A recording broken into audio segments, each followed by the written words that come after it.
Iron Man 3 is coming our way with a big head of steam, smashing records by taking in nearly $200 million overseas before opening the States on Friday.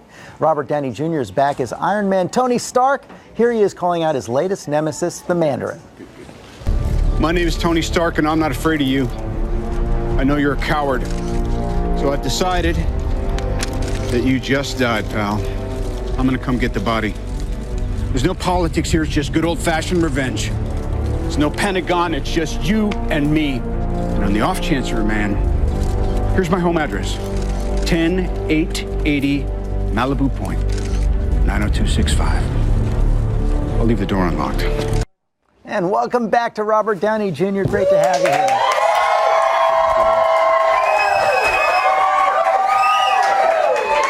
Well, just a sign of what you're getting already. Boy, you did this overseas over the weekend. You guys are just killing it. Yeah, well, we also went and sold a lot of soap. We've done a big world tour, and, you know, that stuff makes a difference. And this is a very different kind of Iron Man. I mean, Tony Stark has really taken some big, big hits. Yeah.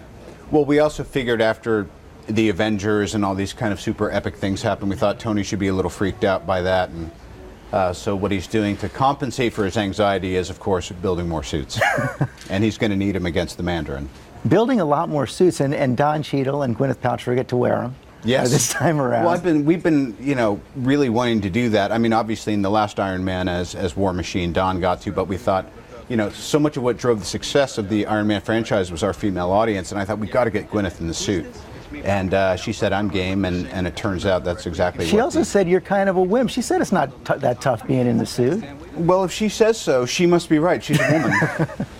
She was very smart right there. She was here last week, and she was also saying this is a much more romantic Iron Man. Yeah, well, I think the heart of the Iron Man movies has always been that he's got, you know, a real relationship with someone who's super grounded, and again, I think that our audience relates to that, and it's what helped drove the success, so we're running with it. Yeah, it's fantastic. You got a new director this time. Yes. Around. Tell us about Shane. Shane Black is he's a national treasure. He wrote Lethal Weapon back in the day. We did a movie called Kiss Kiss Bang Bang. I was here promoting some time back that nobody saw. So we thought maybe he and I would be a good combination for this.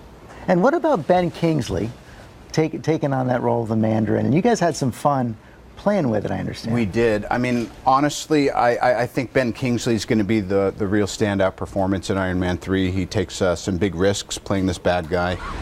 And as Tobey Maguire will concede, very nice tease there. These movies are only as good as their bad guys, you know, and you really need a good one. And I think it's what drove the success of the Spider-Man series as well. I love what you're doing with the premiere here. I know that you went to the premiere out in LA. You also were showing it to military bases, Joint Base Lewis McChord out in Washington. Well, I'm, in addition to supporting our troops, I'm just kind of crazy about all things military for some reason. It's in my bloodline. My grandfather was a captain in World War II.